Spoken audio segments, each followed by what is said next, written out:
Module 4 നമുക്ക് വരുന്നത് prediction ആണ്.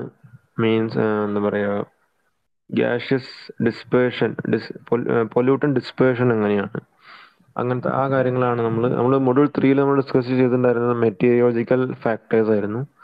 Meteorological aspect, labs rate, temperature, pressure, അങ്ങനത്തെ കാര്യങ്ങൾ, പ്ലൂം ബിഹേവിയർ എങ്ങനെയായിരിക്കും based on wind and labs rate and other atmospheric conditions. അപ്പം ആ കാര്യങ്ങളൊക്കെയാണ് നമ്മൾ മൊഡ്യൂൾ 3 പറഞ്ഞത്. മൊഡ്യൂൾ 4 നമ്മൾ സ്റ്റാർട്ട് ചെയ്തതായിരുന്നു, ഓൾമോസ്റ്റ് കംപ്ലീറ്റ് ചെയ്തതായിരുന്നു.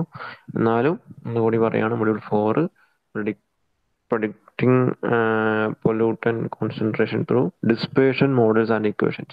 അപ്പോൾ നമ്മളിവിടെ വരുന്നത് ഗോസിയൻ ഡിസ്പേർഷൻ മോഡലാണ് നമ്മൾ ഡിസ്കസ് ചെയ്യുന്നത്. അപ്പോൾ mathematical approach applied to the of pollutants into atmosphere. Although, of course, the process of dispersion is quite complicated and depends upon several meteorological factors as discussed earlier. നമ്മൾ നേരത്തെ പറഞ്ഞു, temperature ഉണ്ട്, pressure ഉണ്ട്, moisture content ഉണ്ട്, അല്ലെങ്കിൽ wind ഉണ്ട്. അപ്പോൾ നമുക്കറിയാം മെറ്റീരിയൽ ആസ്പെക്ട് പറയുമ്പോൾ വളരെ നമ്മൾ ഭയങ്കര കോംപ്ലിക്കേറ്റഡ് ആണ്. നമുക്കറിയാം നമ്മളൊരു ഇപ്പോൾ റെയിൻഫോൾ, ഇപ്പോൾ ഇന്ത്യൻ മെറ്റീരിയോളജിക്കൽ ഡിപ്പാർട്ട്മെൻ്റാണ് കാലാവസ്ഥ പ്രഡിക്റ്റ് ചെയ്യുക. അപ്പോൾ അത് കറക്റ്റ് എപ്പോഴും ആവണമെന്നില്ല, കാരണം അത് അത്രയും കോംപ്ലിക്കേറ്റഡ് ആണ്. നമുക്ക് അറ്റ്മോസ്ഫിയറിനെ അത്രയും ആ രീതിയിൽ നമുക്ക് സ്റ്റഡി ചെയ്യാനുള്ള ഒരു അത്രയും നമുക്കുള്ള ടെക്നോളജി നമുക്കില്ല. മീൻസ് ഓൾ ഓവർ വേൾഡിൻ്റെ കാര്യം എടുത്ത് കഴിഞ്ഞാൽ തന്നെ അപ്പോൾ അത്രയും കോംപ്ലിക്കേറ്റഡ് ആയിട്ടൊരു സിസ്റ്റമാണത്. So moreover, the dispersion is generally three-dimensional, which makes the mathematical solution a little more difficult. Three-dimensional modeling ആണ് വേണ്ടത്. However, with present day advent of computer modeling techniques, the problems can be solved with a little ease. അപ്പോൾ മുന്നേയൊക്കെ നമ്മൾ computer ഇല്ലാത്ത കാലത്തൊക്കെ ബുദ്ധിമുട്ടായിരുന്നു, പക്ഷേ computer ഉള്ളപ്പോൾ it's more easy to solve. But further more development in computer is required for faster modelling. നമ്മളിപ്പോൾ super കമ്പ്യൂട്ടേഴ്സൊക്കെ വരികയാണെങ്കിൽ കുറച്ചും കൂടി പെട്ടെന്ന് തന്നെ മോഡൽ ചെയ്തെടുത്തു കഴിഞ്ഞാൽ അത് ഏത് ഫീൽഡിൽ, ഇപ്പോൾ ഒരു വാക്സിൻ ഉണ്ടാക്കുകയാണ്, വാക്സിൻ്റെ കേസ് ആണെങ്കിൽ പോലും സൂപ്പർ കമ്പ്യൂട്ടേഴ്സ് വരികയാണെങ്കിൽ അത് പെട്ടെന്ന് ചെയ്യാൻ പറ്റുന്നതാണ്. അപ്പോൾ അതേപോലെ തന്നെ എയർ പൊല്യൂഷൻ ഡിസ്പേഷൻ എന്ന് പറഞ്ഞാലും ഭയങ്കര കോംപ്ലിക്കേറ്റഡ് ആണ്. അപ്പോൾ ഇനി വരുന്ന കാലഘട്ടത്തിൽ അത് ഇനി കുറച്ചും കൂടി അഡ്വാൻസ് ആവാനുള്ള ചാൻസ് കൂടുതലാണ്. ബട്ട് ഇപ്പോൾ നമുക്ക് പറ്റുന്ന രീതിയിൽ പറ്റുന്ന കമ്പ്യൂട്ടർ വെച്ചിട്ട് മോഡൽ ചെയ്യാൻ പറ്റും. Several empirical equations have been developed by several investigators. These equations or models do estimate the concentration of pollutants in the plume at any distance x, y, and z in horizontal downwind direction, horizontal crosswind direction, and vertical direction. അപ്പോൾ നമ്മൾ ഒരു plume എന്ന് പറഞ്ഞാൽ നമുക്ക് നേരത്തെ discuss ചെയ്തതാണ്, ഒരു ചിമ്മിനിയിൽ നിന്ന് പുറന്തള്ളുന്ന എയർ, പൊല്യൂട്ടഡ് എയർ എങ്ങനെയാണ് മൂവ് ചെയ്യുന്നത്, ആ മൂവ് ചെയ്യുന്ന പാത്തിനെയാണ് നമ്മൾ പ്ലൂം എന്ന് പറയുക. ആ പ്ലൂം എക്സ് ഡയറക്ഷൻ എന്ന് പറഞ്ഞാൽ ഒറിസോണ്ടൽ ഡൗൺവിൻഡ് ഡയറക്ഷൻ. വിൻഡ് എങ്ങോട്ടാണോ എന്ന് വെച്ചാൽ പ്ലൂം എങ്ങോട്ടാണോ മൂവ് ചെയ്യുന്നത് ആ ഡയറക്ഷനാണ് എക്സ് ഡയറക്ഷൻ. ക്രോസിങ് ഡയറക്ഷനാണ് വൈ എന്ന് വെച്ചാൽ വിൻഡിൻ്റെ നേരെ പെർപെൻഡിക്കുലർ ആയിട്ടുള്ള ഡയറക്ഷനാണ് ക്രോസിങ് ഡയറക്ഷൻ. അതാണ് വൈ ഡിസ്റ്റൻസ്, വൈ ആക്സസ് അങ്ങോട്ടാണ് വരിക. സെഡ് പറയുമ്പോൾ വെർട്ടിക്കൽ ആയിട്ടുള്ള ആക്സസ്. അപ്പം അങ്ങനെയാണ് എക്സ് വൈ സെഡ് ആക്സസ് നമ്മൾ ഫിഗർ ഉണ്ട് കാണിക്കാം. So all such equations are based on fix law of turbulent diffusion. അപ്പോൾ fix law of turbulent diffusion ആണ് ഇതിൻ്റെയൊക്കെ ബേസിസ്. അപ്പോൾ ഈ ഇക്വേഷൻ അത്ര ഇമ്പോർട്ടൻ്റ് അല്ല. So you can straightly move to, while the equations will be comprehensive and general, it would not be amenable to direct integration. On the basis of the above fundamental law, that is Fick's law, and based on the knowledge of the shape of the concentration distribution for a continuous single emission source, a simple statistical equation has been developed by Gaussian to compute turbulent transport of pollutants. അപ്പോൾ Gauss ഒരു എന്താ പറയുക, ഒരു equation develop ചെയ്തിട്ടുണ്ട്, that is called as Gaussian distribution. അപ്പോൾ നമ്മൾ പറഞ്ഞു X Y Z എന്ന് പറഞ്ഞ സംഭവം, നമ്മൾ ഒരു ചിമ്മിനി കാണുന്നുണ്ട്, എച്ച് ആണ് അതിൻ്റെ ഹൈറ്റ്, സ്റ്റാക്ക് ഹൈറ്റ് എന്ന് പറയും. ആ ഹൈറ്റിൽ നിന്ന് പ്ലൂം പുക പോകുന്ന പൊല്യൂട്ടഡ് എയർ പോകുന്ന പാത്താണ് പ്ലൂം എന്ന് പറഞ്ഞാൽ. പ്ലൂം എങ്ങോട്ടാ മൂവ് ചെയ്യുക? വിൻഡ് ഡയറക്ഷനാണ് പോവുക. അപ്പോൾ വിൻഡ് ഡയറക്ഷനാണ് എക്സ്. ഇപ്പോൾ എക്സ് ഭാഗത്തേക്കാണ് വിൻഡ് പോകുന്നത്. അതുകൊണ്ടാണ് പ്ലൂം അങ്ങോട്ട് പോകുന്നത്. അതിന് പെർപെൻഡിക്കുലർ ആയിട്ട് വരുന്നതാണ് വൈ. ഓക്കെ, അതിന് വെർട്ടിക്കലായിട്ട് പെർപെൻഡിക്കുലർ ആയിട്ട് വരുന്നതാണ് സെഡ്. ഓക്കെ, അപ്പോൾ this is a most widely used method based on assumption like plume spread results primarily by molecular diffusion. horizontal and vertical pollutant concentration in plume are normally distributed. അപ്പോൾ normal distribution of ശരിക്കും exact കേസിൽ അങ്ങനെ സംഭവിക്കണമെന്നില്ല. നമ്മൾ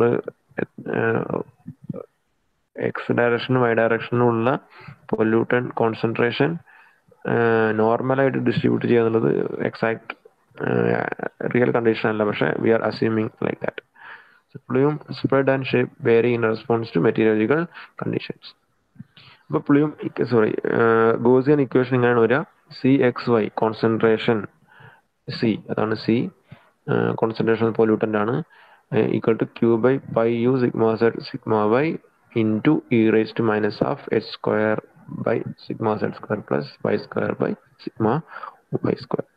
അങ്ങനെയാണ് വരിക. So where C is the concentration pollutant in gram per metre cube. Q എന്ന് പറഞ്ഞാൽ pollutant emission rate ആണ് ഇൻ ഗ്രാം പെർ സെക്കൻഡ്. അപ്പോൾ ഗ്രാം പെർ സെക്കൻഡിലാണ് ക്യൂ വരുന്നത്, ശ്രദ്ധിക്കണം. എന്താ പറയുക, മീറ്റർ ക്യൂ പെർ സെക്കൻഡ് ഒന്നല്ല, ഗ്രാം പെർ സെക്കൻഡ് ആണ്. യു എന്ന് പറഞ്ഞാൽ mean wind velocity in metre per second ആണ്. X and Y down wind and cross wind horizontal distances നേരത്തെ പറഞ്ഞു. സിഗ്മ വൈയും സിഗ്മ സെഡും നമ്മൾ സിഗ്മ വൈ എന്ന് പറയുമ്പോൾ ക്രോസ് വിൻഡ് ഡയറക്ഷനിലുള്ള സ്റ്റാൻഡേർഡ് ഡീവിയേഷൻ ആണ്. സിഗ്മ സെഡ് പറയുമ്പോൾ plume standard deviation in vertical direction ആണ് വരിക. ഓക്കെ, എച്ച് എന്ന് പറഞ്ഞാൽ ക്യാപിറ്റൽ എച്ച് എന്ന് പറഞ്ഞാൽ എഫക്റ്റീവ് സ്റ്റാക്ക് ഹൈറ്റ്, ഒരു മൈറ്റല്ല, effective stack height. So when the concentration is required only along x direction, x direction മാത്രമാണെങ്കിൽ we can put y is equal to 0. അപ്പോൾ ആ y-ൻ്റെ ടേം e raised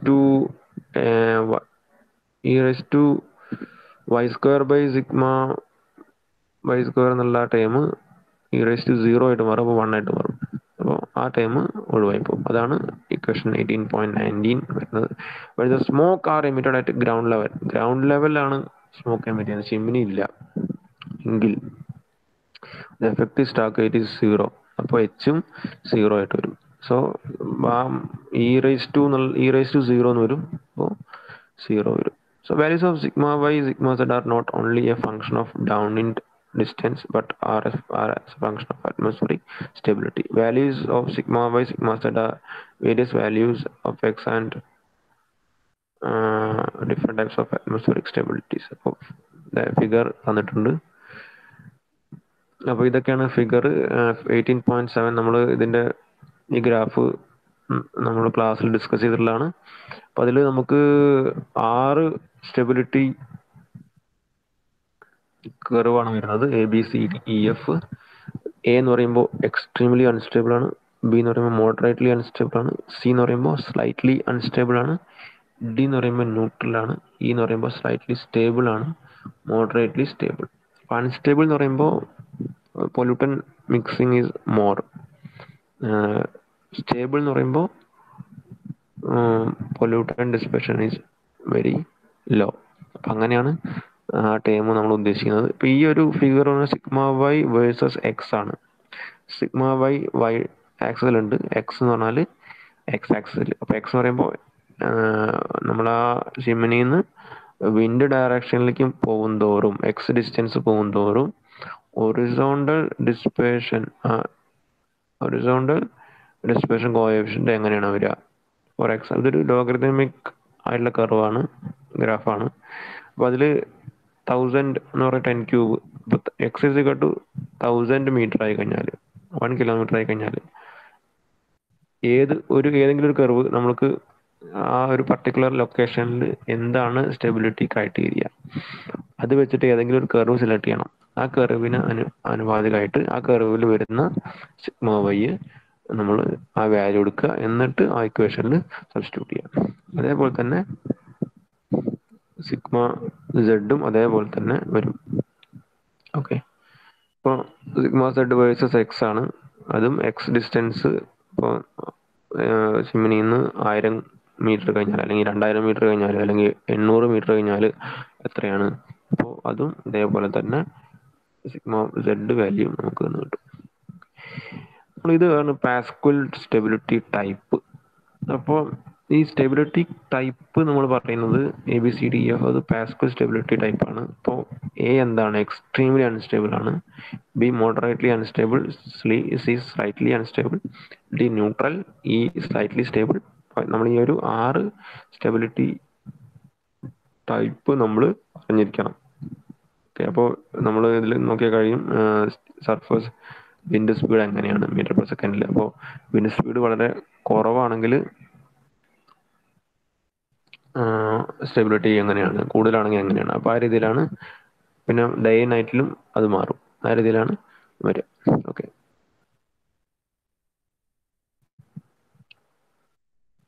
ഇനി അസംഷൻസ് എന്തൊക്കെയാണ്? Model assumptions. അപ്പോൾ Gaussian assumptions very important ആണ്.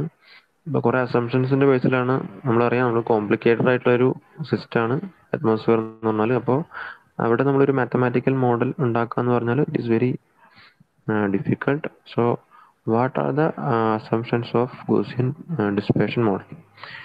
So, first one, steady state condition. അപ്പോൾ steady state ആണ് എന്ന് വെച്ചാൽ വെലോസിറ്റി അല്ലെങ്കിൽ പ്രഷർ അതൊക്കെ സ്റ്റഡി സ്റ്റേറ്റിലാണ് വരുന്നത്. Then wind speed, direction, diffusion characteristics of the plume are constant. അപ്പോൾ വിൻഡ് സ്പീഡ് ഒരേ വിൻഡ് സ്പീഡിലാണ്, വിൻഡിൻ്റെ സ്പീഡ് ഒരേ സ്പീഡാണ്, ഡയറക്ഷൻ ഒരേ ഡയറക്ഷനാണ്, ഡിഫ്യൂഷൻ ക്യാരക്ടറിസ്റ്റിക് സെയിം ആണ്, കോൺസ്റ്റന്റ് ആണ്.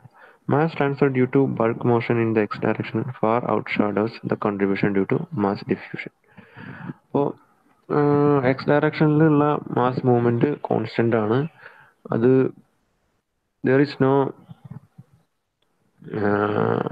Absorption of the pollutant at the ഗ്രൗണ്ടിലേക്ക് ഈ പൊല്യൂട്ടൻറ്റ് മൂവ് ചെയ്യുന്നില്ല. അപ്പോൾ ട്രാൻസ്ഫർ എന്ന് പറഞ്ഞാൽ എക്സ് ഡയറക്ഷനിൽ തന്നെ മൂവ് ചെയ്തുകൊണ്ടിരിക്കുകയാണ്. അത് എന്താ പറയുക, മാസ് ഡിഫ്യൂഷൻ എന്ന് വെച്ചാൽ ഒരു പോയിന്റിൽ നിന്ന് മറ്റേ പോയിന്റിലേക്ക് ഡിഫ്യൂസ് ചെയ്ത് പോവുകയാണ്, അല്ലാണ്ട് അത് വേറെ എങ്ങോട്ടും സ്പ്രെഡ് ആവുന്നില്ല. ആ രീതിയിലാണ് മാസ് ട്രാൻസ്ഫർ വരുന്നത്. എന്ന് വെച്ചാൽ there is no absorption at the ground സർഫസിൽ അബ്സോർപ്ഷൻ ഇല്ല. Then conservation of mass, that is no chemical transformation takes place. So mass conservation ഉണ്ട്, ഞാൻ പറഞ്ഞു, ഗ്രൗണ്ട് ലെവലിലേക്ക് മൂവ് ചെയ്യുന്നത്. Then wind speed is greater than 1 meter per second assumption ആണ്. Limited to predicting concentration greater than 50 meter downwind. അപ്പോൾ 50 metre ഉള്ളിലുള്ള concentration നമുക്ക് പറയാൻ പറ്റില്ല, അതിനപ്പുറത്തേക്കുള്ള കോൺസെൻട്രേഷനാണ് നമുക്ക് പറയാൻ പറ്റുള്ളൂ. സോ ഒരു ക്വസ്റ്റ്യൻ ആണ്, നമ്മളത് ക്ലാസ്സിൽ ഡിസ്കസ് ചെയ്തിട്ടുണ്ടായിരുന്നു. So question is, a coal-fired thermal power plant burns 6.25 tons of coal per hour and discharges the combustion products through stack having an effective height of 80 meter. The coal has a sulfur content of 4.7% and the wind velocity at the top of the stack is 8 meter per second. Atmospheric conditions are moderately to slightly unstable. Determine the maximum ground level concentration of SO2 and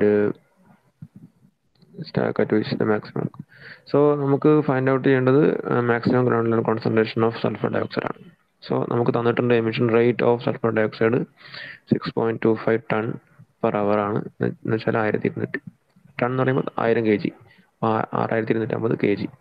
sulphur content of call 4.7% ആണ്. Sulphur content ആണ്. Sulphur dioxide ആകുമ്പോൾ എത്രയാണ് വരിക?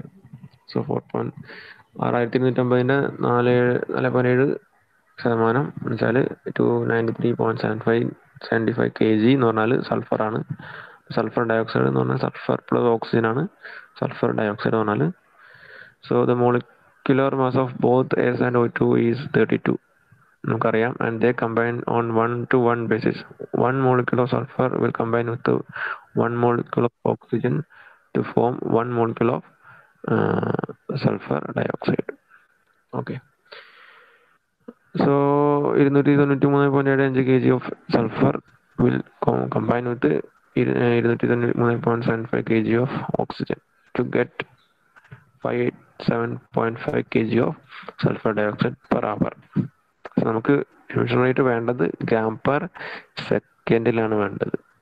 Okay, ഒരു അവർ എന്ന് പറയുമ്പോൾ അവറിനെ മാറ്റാൻ per അവറാണ്. അപ്പോൾ ബൈ 60 × 60 ചെയ്തു, കിലോഗ്രാം അത് ഗ്രാം ആക്കി ഇൻറ്റു 1000 ചെയ്തു.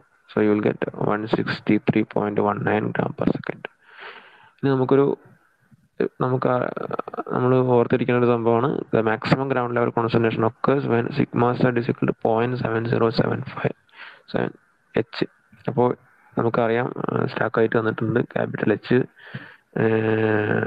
എത്രയാണ്, എഫക്റ്റീവ് ഹൈറ്റ് 80 മീറ്റർ വന്നിട്ടുണ്ട്.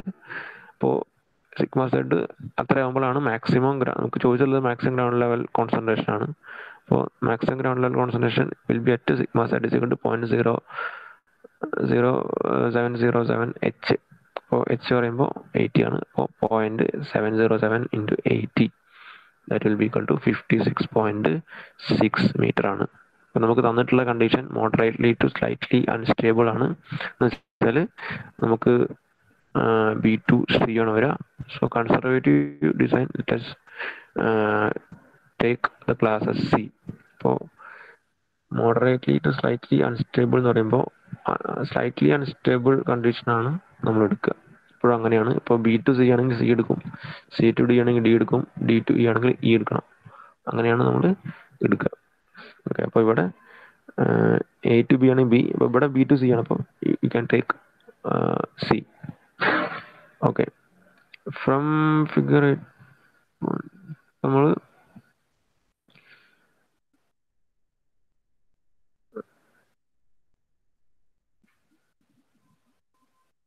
അപ്പോൾ നമുക്ക് സിഗ്മ സെറ്റിന്റെ വാല്യൂ നമുക്ക് കിട്ടിയിട്ടുണ്ട് 56.6 ആണ്. So you can find out X. എവിടെ നിന്ന് കിട്ടും? സിഗ്മ സെഡ് വേഴ്സസ് എക്സ് എന്നുള്ളൊരു ഗ്രാഫ് ഉണ്ട്. ആ ഗ്രാഫിൽ നോക്കിക്കഴിഞ്ഞാൽ സിഗ്മ സെഡിന് 56.6 കൊടുത്തു കഴിഞ്ഞാൽ സിഗ്മ സെഡ് ഇതാണ്. ഇപ്പോൾ ഇതിൽ 10 കഴിഞ്ഞു, 10, 20, 30, 40, 50 അങ്ങനെയാണ് പോവുക. അപ്പോൾ 60-ന് സിയിൽ നോക്കുക, സിന്ന് താഴത്തേക്ക് വരിക. താഴത്തേക്ക് വരുമ്പോൾ ഏകദേശം ഒരു 700-800 ഇടയിൽ കേട്ട് വരും. ഓക്കെ, അപ്പോൾ ഇവരെടുത്തിട്ടുള്ള എത്രയാണ്?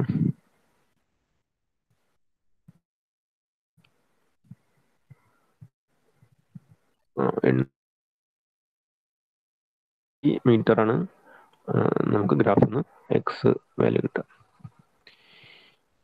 ഇനി നമുക്ക് maximum concentration will occur at x is equal to 850. അപ്പോൾ sigma z by sigma y is constant up to the distance can be confirmed from the chart that for class C. അപ്പോൾ sigma z by sigma y constant ആണ്. അപ്പോൾ x max 850 metre ആണ്. അപ്പോൾ sigma സെഡിന്റെ value അറിയാം. So to determine concentration at x is equal to 850 we use equation use ചെയ്യാം. ഇപ്പോൾ Q നമുക്കറിയാം, pi U sigma Z sigma y ഒക്കെ നമ്മൾ ഫൈൻഡ് ഔട്ട് ചെയ്തു. ഓക്കെ, സിഗ്മ വൈ വാല്യൂ നമ്മൾ ഫൈൻഡ് ഔട്ട് ചെയ്യണം മറ്റേ ഗ്രാഫ് ഒന്ന്.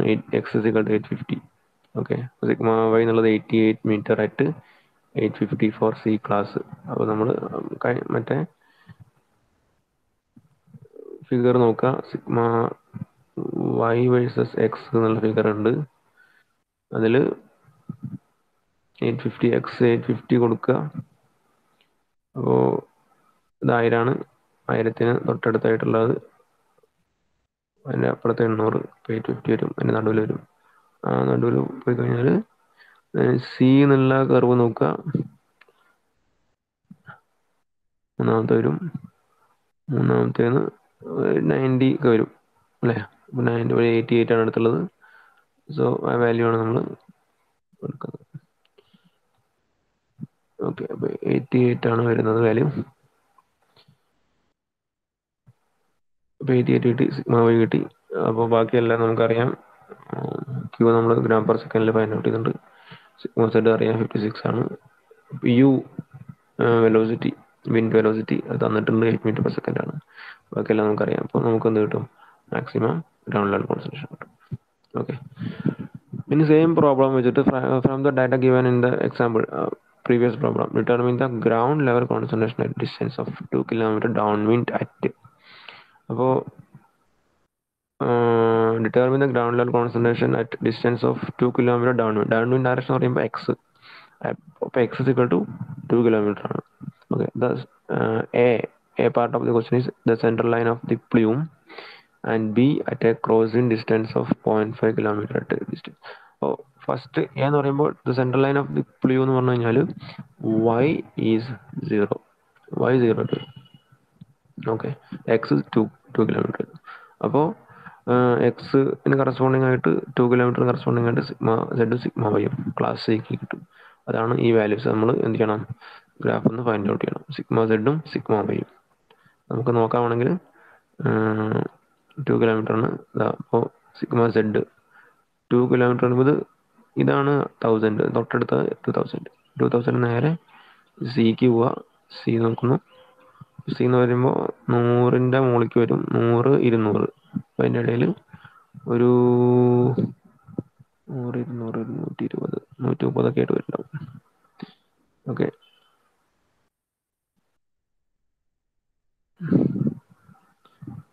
സിഗ്മ സെഡ് സിഗ്മ വൈ അതേപോലെ തന്നെ നോക്കുക. സിന് കറസ്പോണ്ടിങ് ആയിട്ട് ഒരു 200 വരുന്നുണ്ടാവും, 200 താഴത്ത്. അപ്പോൾ എത്രയാണ് എടുത്ത്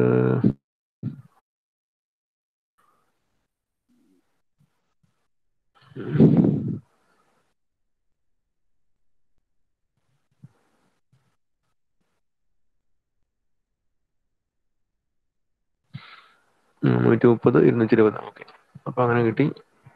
അപ്പോൾ നമ്മൾ എന്ത് ചെയ്യണം, ജസ്റ്റ് വാല്യൂ കൊടുക്കുക, y 0 ആയിട്ട് കൊടുക്കുക. അപ്പോൾ നമുക്ക് എ പാർട്ട് കിട്ടി. ബി എന്ന് പറയുമ്പോൾ കോൺസെൻട്രേഷൻ ആയിട്ട് x is equal to 2 kilometre and y is equal to 0.5 kilometre, that is 500 metre. അപ്പോൾ y എന്നുള്ളത് 0.5 കിലോമീറ്റർ ആണ്, x 2 കിലോമീറ്റർ ആണ്. അപ്പോൾ sigma z sigma y value same തന്നെ, കാരണം x 2 കിലോമീറ്റർ തന്നെയാണ്. ബാക്കി നമുക്ക് വൈൻ്റെ വാല്യൂ 0.5 500 മീറ്റർ എന്ന് കൊടുക്കണം. വൈ നമ്മൾ മീറ്ററിലാണ് കൊടുക്കുന്നത്, അപ്പോൾ വൈയും മീറ്ററിൽ കൊടുക്കണം. ജസ്റ്റ് സബ്സ്റ്റിറ്റ്യൂട്ട് ചെയ്യുക, you will get the value as 14.2 microgram per metre cube. അപ്പോൾ കിട്ടുന്ന വാല്യൂ സി എന്ന് പറയുമ്പോൾ ഗ്രാം പെർ മീറ്റർ ക്യൂബാണ്, അത് മൈക്രോഗ്രാമിലേക്ക് ആക്കി. ഓക്കെ, അതാണ് ഗോസിയൻ പ്ലൂം മോഡൽ വെച്ചിട്ട് പ്രോബ്ലം വരിക. Then advantages of Gaussian model. So it produces results that match closely with experimental data, simple in their mathematics, quicker than numerical models. Numerical models നെക്കാട്ടും quicker ആണ്. Do not require supercomputers. Supercomputers require ചെയ്യുന്നില്ല. എന്നുവെച്ചാൽ വലിയ analysis ഒക്കെ ആണെങ്കിൽ modelling analyse ചെയ്യുന്നുണ്ടെങ്കിൽ നല്ല high സ്പീഡായിട്ടുള്ള computers വേണം. Disadvantages of Gaussian model: not suitable if the pollutant is reactive in nature. അപ്പോൾ പൊല്യൂട്ടൻ്റ് റിയാക്റ്റീവ് ആണ്, സൾഫർ ഡയോക്സൈഡ് ഒക്കെ ആണെങ്കിൽ അത് റിയാക്റ്റീവ് ആയിട്ടുള്ള ഗ്യാസസ് ഒക്കെ ഉണ്ടെങ്കിൽ അതിൻ്റെ കോൺസെൻട്രേഷൻ ഫൈൻഡ് ഔട്ട് ചെയ്യാൻ ബുദ്ധിമുട്ടാണ്, എക്സാക്ട് കോൺസെൻട്രേഷൻ കിട്ടണമെന്നില്ല. Unable to predict concentration beyond the radius of approximately 20 kilometre. 20 കിലോമീറ്ററിന് അപ്പുറത്തേക്ക് നമുക്ക് കോൺസെൻട്രേഷൻ ഫൈൻഡ് ഔട്ട് ചെയ്യാൻ ബുദ്ധിമുട്ടാണ്. So for dated distances, wind variations, mixing depth and ഞാൻ പറഞ്ഞു കോംപ്ലിക്കേറ്റഡ് സിസ്റ്റമാണ്. അപ്പോൾ വിൻഡ് വേരിയേഷൻ അല്ലെങ്കിൽ മിക്സിംഗ് ഡെപ്ത് അങ്ങനത്തെ കാര്യങ്ങൾ, വേരിയേഷൻസ് ഒക്കെ ഉള്ളതുകൊണ്ട് അത് പ്രൊഡിക്റ്റ് ചെയ്യുന്നത്, എക്സാക്റ്റ് വാല്യൂ പ്രൊഡിക്റ്റ് ചെയ്യുന്നത് ബുദ്ധിമുട്ടാണ്. അതൊക്കെയാണ് അതിൻ്റെ ഡിസഡ്വാൻറ്റേജ് വരിക. ഇനി വരുന്നത് എഫക്റ്റീവ് ഹൈറ്റ് ഓഫ് സ്റ്റോക്ക് ആണ്. So I think we can take in the next